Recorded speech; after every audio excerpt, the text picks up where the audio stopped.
Fala moçada, sou o professor Antônio Pantoja, faço parte da loja do concurseiro, o curso online que mais cresce no Brasil. Polícia Militar do Amazonas, o edital está para sair.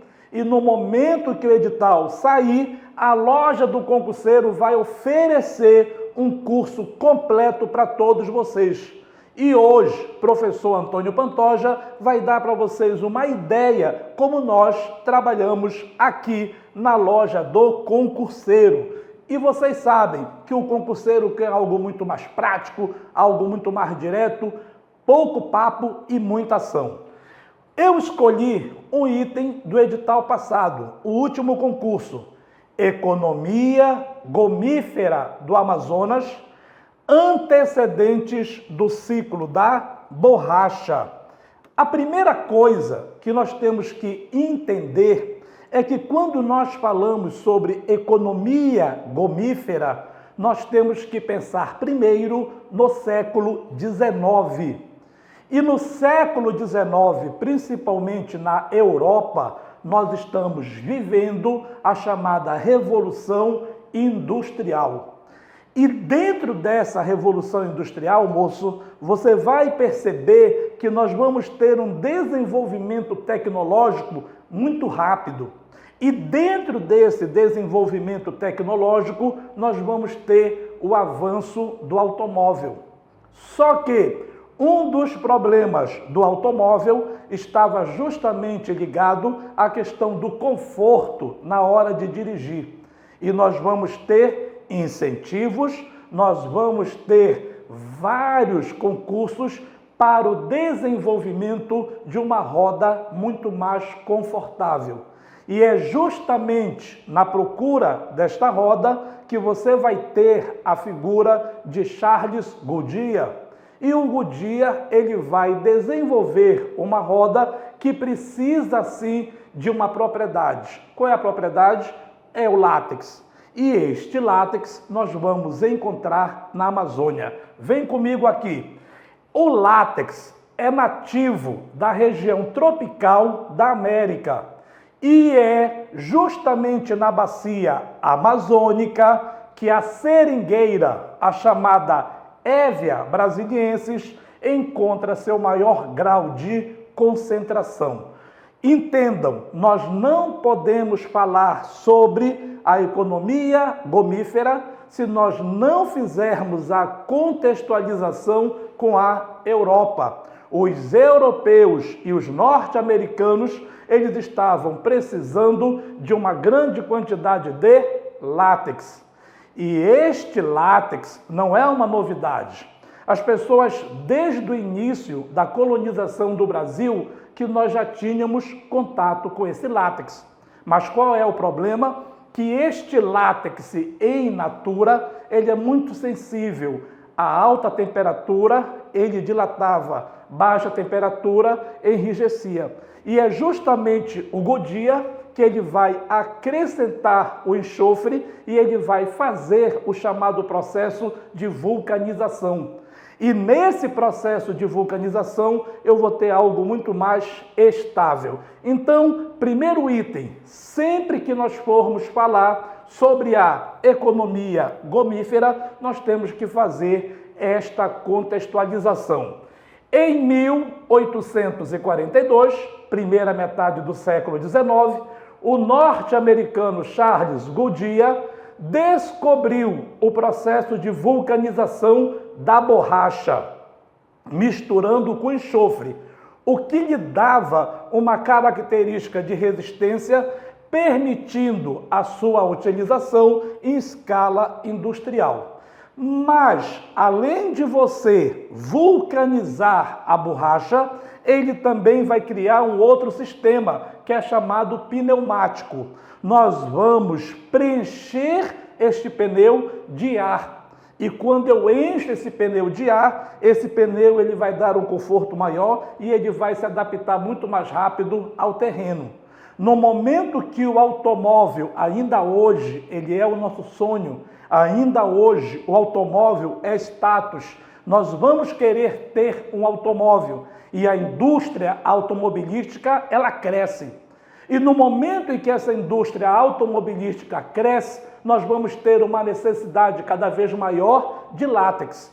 Acontece que este látex é encontrado principalmente aonde? Na Amazônia.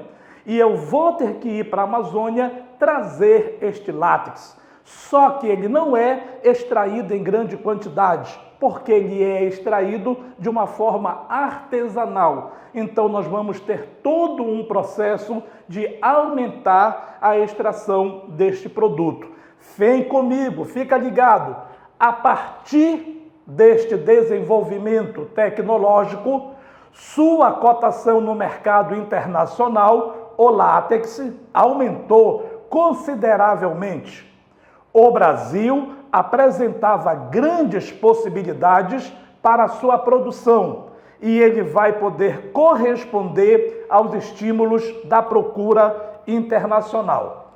Nós temos que compreender que, precisávamos de uma solução para tornar o automóvel mais confortável. Conseguimos. Passamos para o processo de vulcanização. Criamos a pneumática. O mercado internacional explode. Só que no momento que o mercado internacional explode, nós vamos precisar da matéria-prima, que é o látex. Temos o látex? Temos, mas não existe uma técnica e não existem pessoas o suficiente para extrair. Não adianta eu ir para a Amazônia, não adianta eu querer forçar o nativo da Amazônia retirar, porque o nativo da Amazônia, atenção, ele não depende do dinheiro. Este homem que é nativo da Amazônia, ele planta, ele cria, ele tem a sua autossuficiência. Ele pode precisar de dinheiro eventualmente, mas ele não é escravo do sistema capitalista. Isto é muito importante. Os ingleses e os norte-americanos não compreendiam isto, porque tanto os Estados Unidos quanto a Inglaterra exploravam muito bem os seus operários. Se eu preciso de uma quantidade cada vez maior de látex e a população local ela não está extraindo, nós vamos criar uma estratégia para aumentar essa produção. Nós vamos até o Nordeste e nós vamos estimular a vinda desses nordestinos.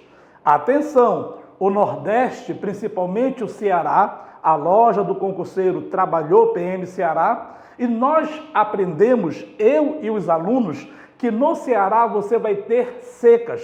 E no momento que eu tenho as secas, eu vou ter um desemprego muito grande. O governo brasileiro, ele vai criar a ideia de que esse nordestino, o cearense, ele virá para a Amazônia. E no momento que ele vem para a Amazônia, ele vai ter emprego, ele vai ter uma condição melhor de vida. Este nordestino, atraído por uma condição melhor, ele vai ser levado para o meio da floresta. Chegando no meio da floresta, problema 1, ele vai ter que pagar a sua passagem caríssima. Problema 2, ele vai estar isolado em determinado local. Ele vai receber as ferramentas, tudo isto é anotado, ele vai receber uma arma de fogo e ele vai receber uma ração de alimentos. Ele ficará naquele local por meses. E qual é a função dele? Ele vai ter que extrair o látex. Atenção, no primeiro momento, ele não tem a mínima ideia como isto é feito.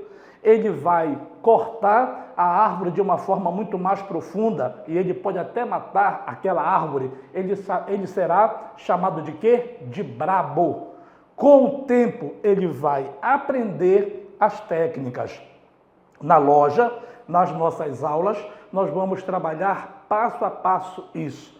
Exemplo, cada homem, ele vai ter que cobrir uma área e ele vai acordar para 4h30 da manhã, coloca uma lamparina aqui na sua cabeça e vai fazendo a sangria das árvores.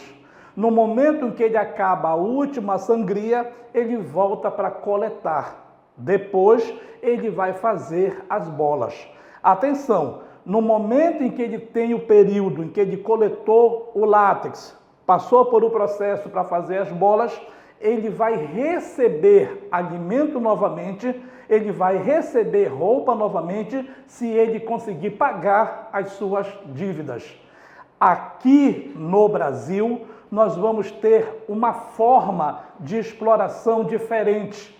E esta forma de exploração diferente, nós vamos chamar de aviamento. Vem comigo, moço.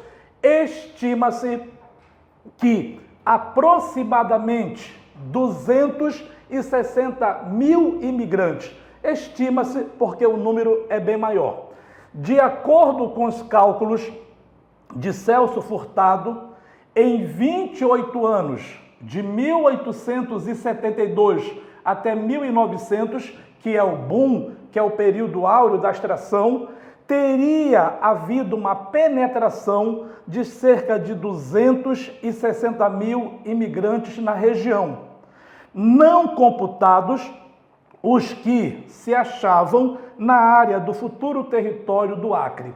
Neste período aqui, do século XIX, você vai ter uma frase que pode vir no teu concurso: terra sem homens, para homens sem terra. Havia no Brasil, principalmente neste período aqui, finalzinho, quando nós chamamos do segundo reinado, que nós já precisávamos ocupar o nosso território.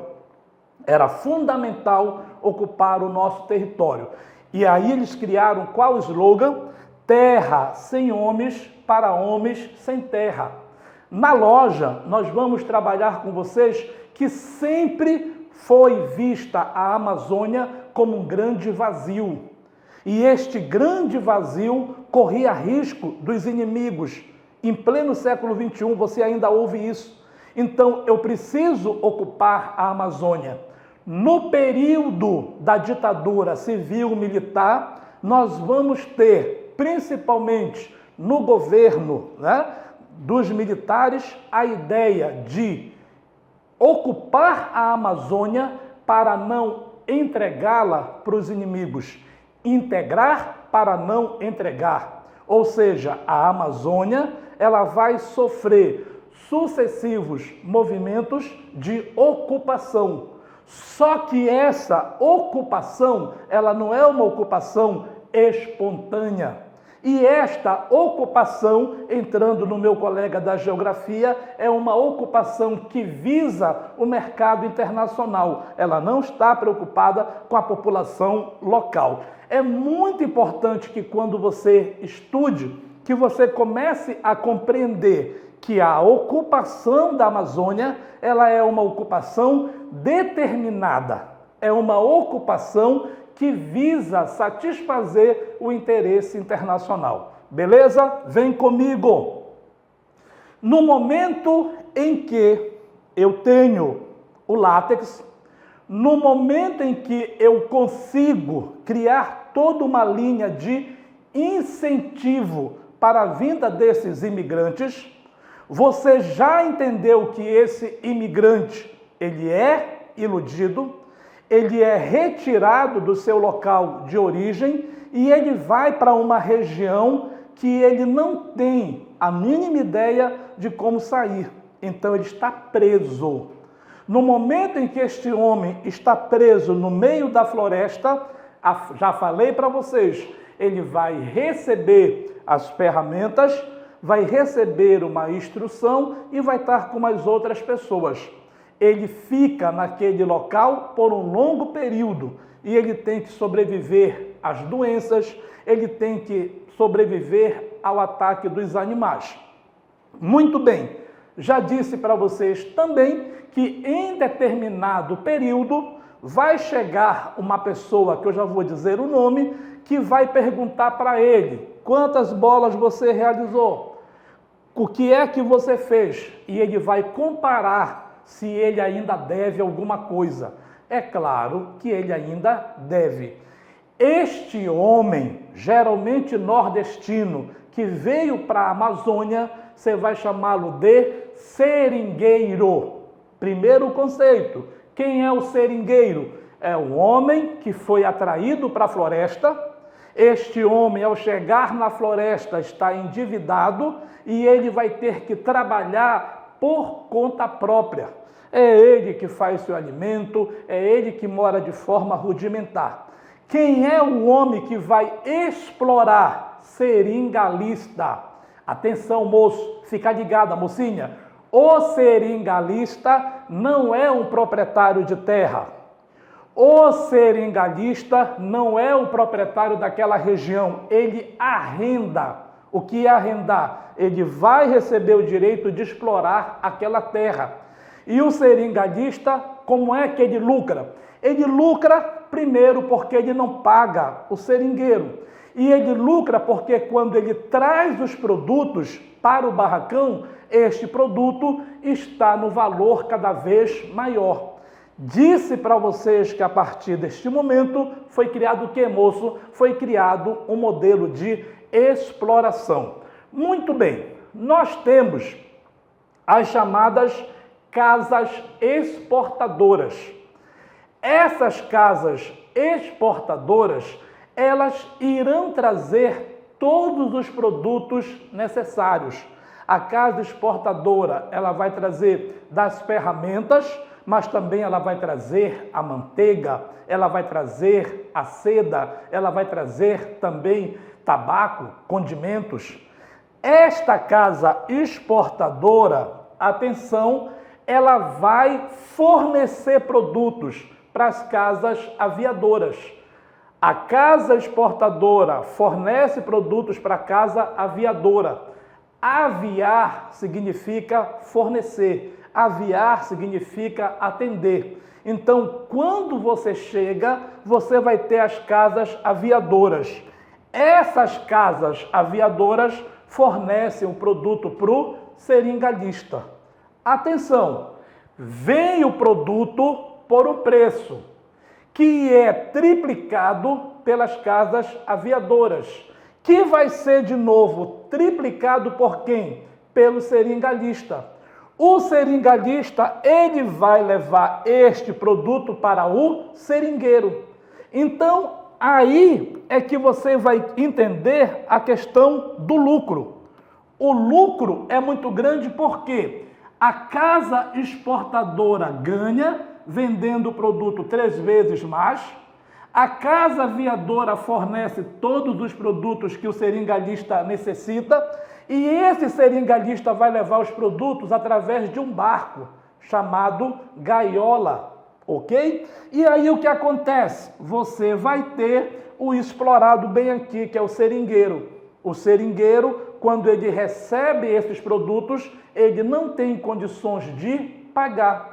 E como ele não tem condições de pagar, automaticamente ele permanece nesse local. Ei, Pantoja, mas por que o seringueiro não vai embora? Como? Pantoja, por que o seringueiro não se revolta? Primeiro, que ele está em menor número. Segundo, que não adianta ele se rebelar, porque ele não tem como sair deste local. Então, você vai ter o que agora? Eu já não tenho aqui o produto. Esse produto, ele vai ser vendido. E esse produto, quando ele é vendido por um preço atrativo. E aí você vai ter um ciclo. Vocês devem entender que o produto será levado para fora por um preço extremamente baixo.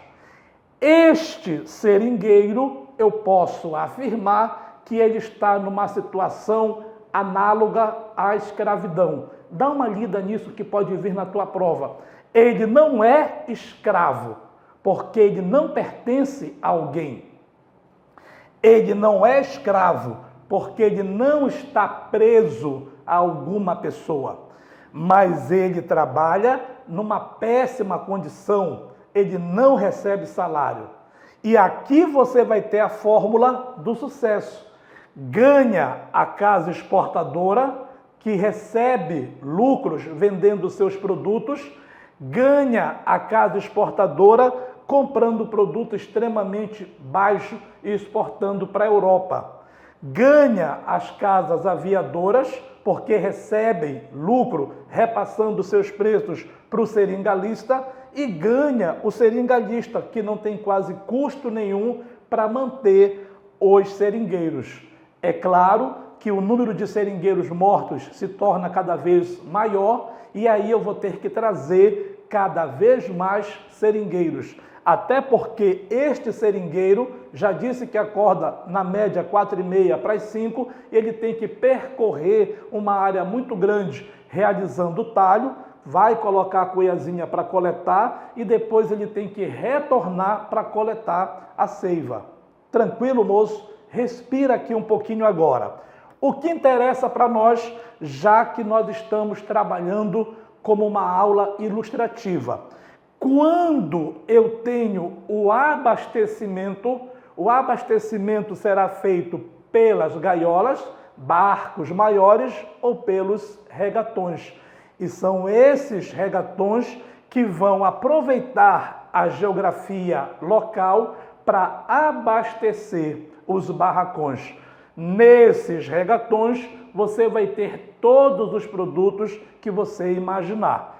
A comunicação entre os seringais e os portos eram feitos através da via fluvial, através das embarcações, chamadas de quê, pessoal? De gaiolas ou regatões, que transportavam as pelas, são as borrachas, para os principais portos de embarque, e destes traziam os produtos necessários para a manutenção do seringal.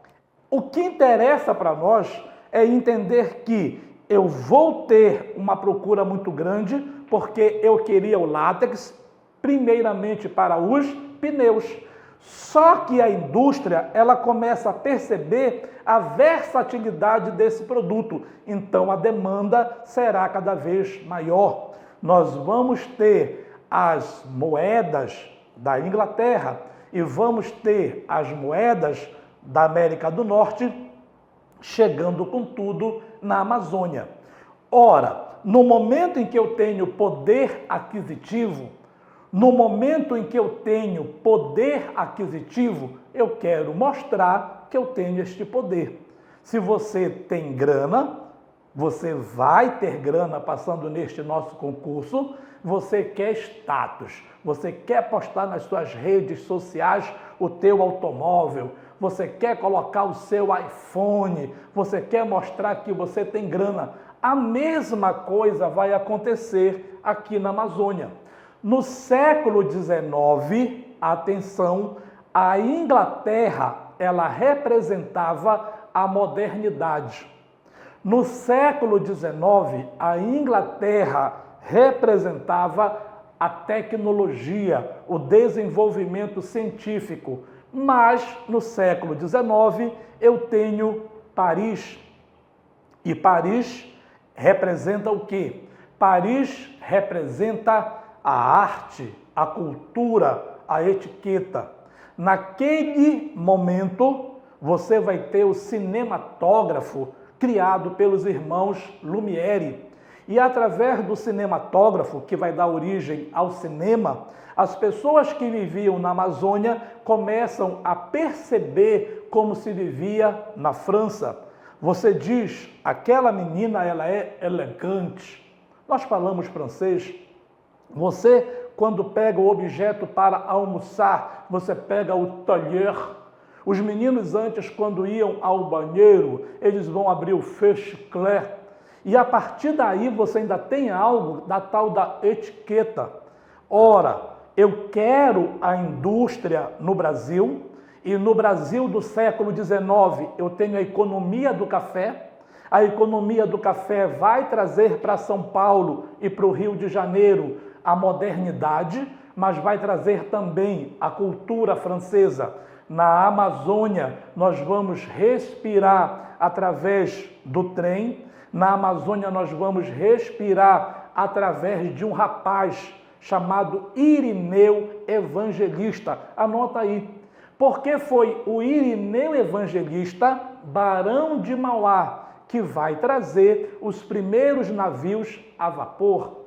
E esses barcos a vapor, eles começam a encurtar a viagem entre Belém e Manaus. E a partir deste momento que as viagens se tornam muito mais rápidas, eu posso fornecer para a Europa o que eles querem. É importante que você entenda que no momento em que eu tenho dinheiro, eu preciso o quê? Eu preciso mostrar, eu preciso ostentar. Então, tanto em Belém quanto em Manaus, nós vamos ter a construção de prédios, de teatros, e aí eu vou trabalhar de forma mais tranquila no curso. Ei moço, ei mocinha, vem para o nosso curso. Você vai perceber que quando eu vou criar as óperas, quando eu vou criar as peças teatrais, elas estão muito mais próximas da Europa, mas distantes da nossa realidade.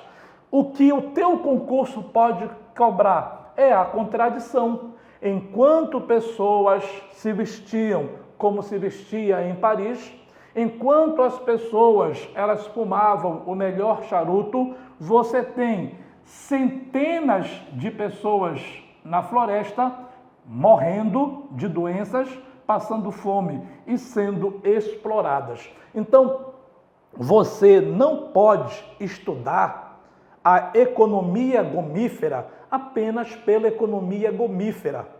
Na loja do concurseiro, eu trabalho de que maneira? Primeiro eu mostro para vocês o século XIX, eu mostro a Revolução Industrial, mas eu não posso deixar de falar em Paris, porque é nesse período que você fala da Belle Époque. Um dos erros que nós, professores, cometemos quando nós falamos da Belle Époque, parece que só existiu na Amazônia. É o modelo para o mundo. É neste período que você vai ter Eiffel fazendo uma torre. Só que quando você fala com Eiffel, ele diz que é uma antena. Paris tem uma antena. E o que é que a antena faz, moço? A antena, ela joga as informações para o mundo. Tranquilo? Vem comigo aqui. No final do primeiro ano de trabalho, o seringueiro explorado não tinha conseguido ganhar o suficiente para pagar sua dívida inicial. A viagem, a alimentação, ferramenta, arma, pólvora, munição. E o que acontece? Esta dívida acumulava cada vez mais. Manaus sentiu em sua própria estrutura urbana os efeitos deste fluxo de riqueza, como na velha São Paulo dos latifundiários do café. Nós vamos ter justamente não só a questão da arquitetura, mas na questão da urbanização, nós vamos ter avenidas, nós vamos ter a preocupação com a higiene, com a limpeza, e nós vamos ter, como você tinha em São Paulo os barões do café, também nós vamos ter em Manaus uma nova classe poderosa, com poder aquisitivo. Acontece que a economia do café, ela se prolongou. A economia da borracha, ela não teve uma vida tão longa assim. Ok? O Teatro Municipal de Manaus, símbolo desta época, foi erguido com mármores e cristais importados. As mais famosas companhias europeias de ópera foram deslocadas de Roma ou Paris para o coração da floresta amazônica. Como eu disse para vocês, toda esta ostentação, ela vai durar muito pouco. Duraria pouco toda essa riqueza, toda essa euforia, até 1902, ano em que a exportação da borracha chegou a seu ponto culminante. Nós tivemos o apogeu em 1912. O que aconteceu? Aconteceu o seguinte: a exploração do látex, a retirada do látex, ela tinha três problemas que os ingleses não suportavam. Problema número 1, nós temos uma necessidade muito grande de enviar mão de obra para o local de extração. Problema número 2, nós dependemos justamente de quem? Das casas aviadoras e dos seringalistas. Problema número 3, a natureza. Lembrem em que determinado período, e não é pouco, nós temos o período de chuva, período de enchente. E nesse período de chuva se tornava inviável retirar. Outra questão é que nós temos uma atividade econômica que ela é extrativista. Eu posso ter uma seringueira, uma Hevea brasiliense, daqui a 1 metro ou daqui a 1 quilômetro. Então, uma única pessoa, ela levava um dia inteiro para recolher uma quantidade mínima do material. O que é que os ingleses fizeram? O que tu chamas hoje de biopirataria. Ele vai chamar os seus botânicos. Os botânicos são recebidos, com todo carinho em nossa floresta. Eles começaram a estudar e começaram a desenvolver um tipo de muda. Uma muda que se adaptasse a um outro local, uma muda que ela seria produzida e ela teria uma resistência às pragas, e eles levaram essas mudas para a Ásia, no Ceilão. Chegando na Ásia, no Ceilão, eles vão produzir, ou seja, irão plantar essas árvores em um local pré-determinado. Eles irão ter uma produção que eles conseguem estimar quanto vai ser extraído e eles controlam o mercado. Ingleses, agora eles não estão comprando o látex. Os ingleses estão produzindo e estão fornecendo para o mundo. Se eu levo muito tempo, se eu tenho uma mão de obra, se depende da natureza, o valor do nosso produto ele é alto. E o valor do látex inglês será menor. A borracha será menor. Nós perdemos o nosso principal comprador e nós ganhamos um concorrente. E a partir de 1912, nós vamos ter a queda na produção. Continuamos produzindo? Continuamos, mas nós não somos os únicos e nós temos a concorrência. Só no período da Segunda Grande Guerra Mundial que nós vamos ter a procura novamente pelo látex. E isto nós podemos trabalhar numa outra aula. Beleza, pessoal? Então, olha só. Os ingleses, utilizando-se de sementes trazidas do Brasil, terem iniciado no Ceilão e na Malásia imensas plantações da Hevea brasiliense, com métodos de extração e produção muito mais racionais e efetivos. Já vimos que a produção vai cair. Em pouquíssimo tempo, a concorrência da borracha produzida no Oriente levaria o produto brasileiro à crise, à bancarrota. No fim da Primeira Grande Guerra Mundial, de uma produção de 423 mil toneladas, a participação brasileira foi de apenas 34 mil, o que dá bem a ideia da magnitude da decadência. Ei, moço, 1914, 1918, a produção mundial era de 423 mil. Quanto o Brasil produziu? Apenas 34 mil. Isto porque você vai ter os ingleses produzindo numa escala cada vez maior. Se os ingleses estão produzindo numa escala maior, o preço é menor. Atenção aqui, moço, fica ligado, mocinha. Em pouquíssimo tempo, a concorrência da borracha produzida no Oriente levaria o produto brasileiro a uma crise. No fim da Primeira Grande Guerra Mundial, já lemos aqui, nós vamos ter uma diferença muito grande. Muito bem, meninos. Até aqui tudo bem? Tudo bem. Não sai daqui que eu ainda continuo. Você já teve uma ideia de como nós trabalhamos na loja.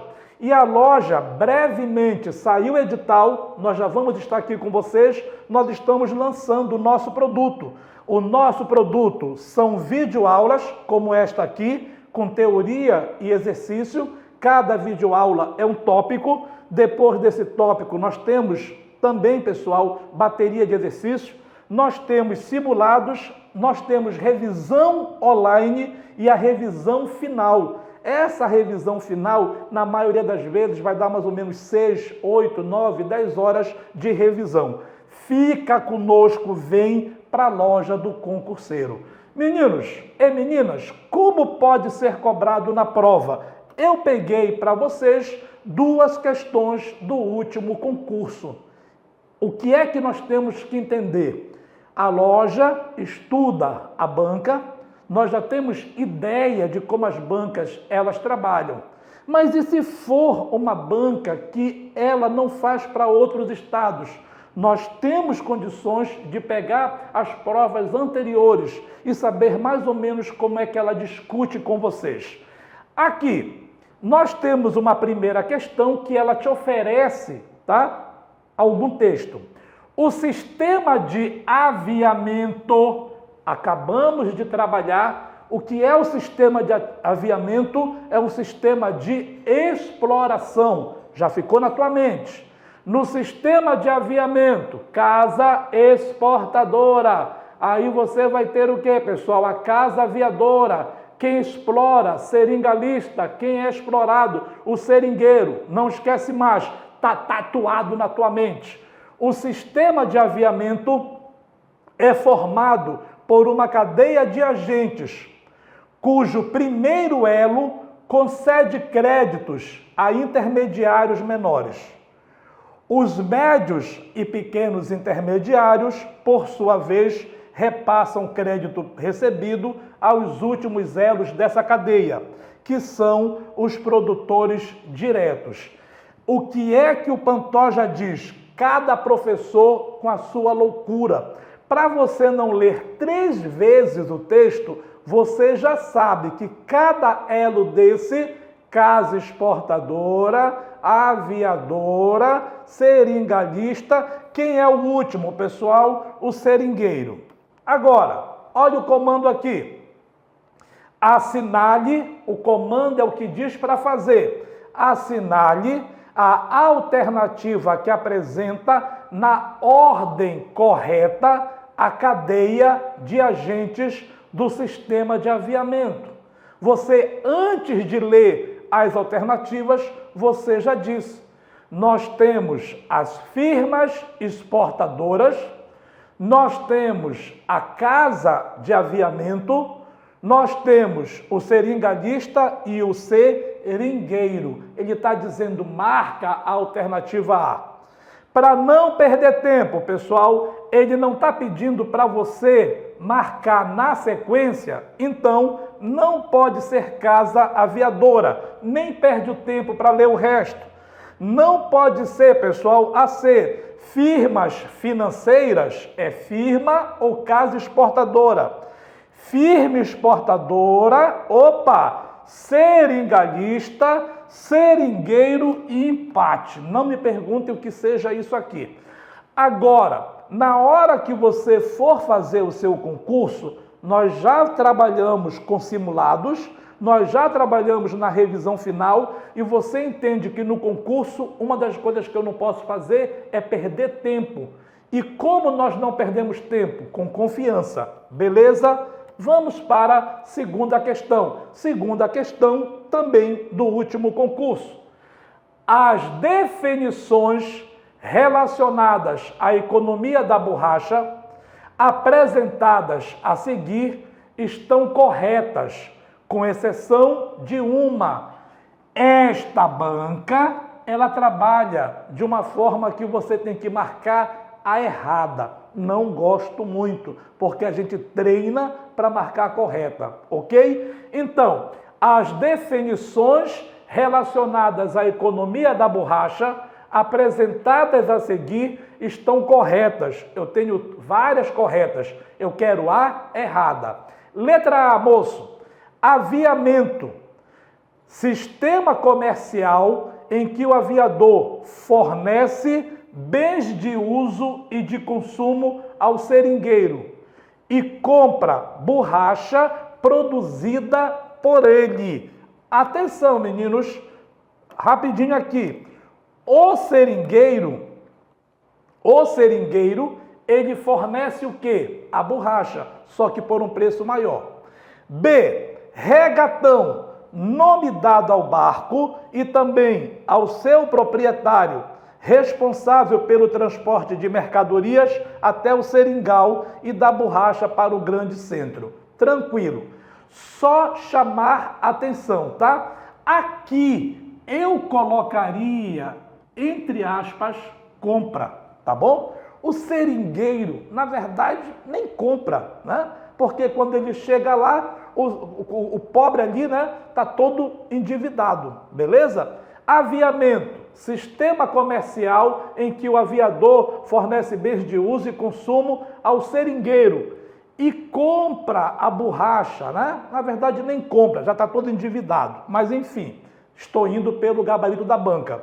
Seringueiro, proprietário de um determinado território que serve de base para a atividade extrativista. É o intermediário do sistema de aviamento. A letra C está errada por quê? Porque o seringueiro, ele não é proprietário. O bom da videoaula é justamente isso. Volta, que eu falo 3 vezes. Este homem aqui, o seringueiro, não é proprietário de coisa alguma. O próprio seringalista não é dono daquela região, ele arrenda. Lembra que o seringueiro, ele está ali e ele recebe uma forma de exploração. Pantoja, alternativa D, colocação, conjunto de estradas entregues à exploração de um seringueiro. Então, você percebe que mesmo quando ele diz para marcar a errada, o erro está bem explícito. Não esquece que eu tenho uma escala hierárquica e o seringueiro está lá embaixo. Ele nem pega em dinheiro, pessoal. Ele está abandonado, ele está isolado. Peguei uma questão já mais recente, 2018, Prefeitura de Manaus, a banca IBAD. A Belle Époque, já discutimos, Bela Época em francês, começou no final do século XIX e durou até o início da Primeira Guerra Mundial em 1914. Foi considerada uma era de ouro da beleza, inovação e paz entre os países europeus, e suas influências se espalharam pelo mundo, chegando até a Amazônia. Trabalhei com vocês.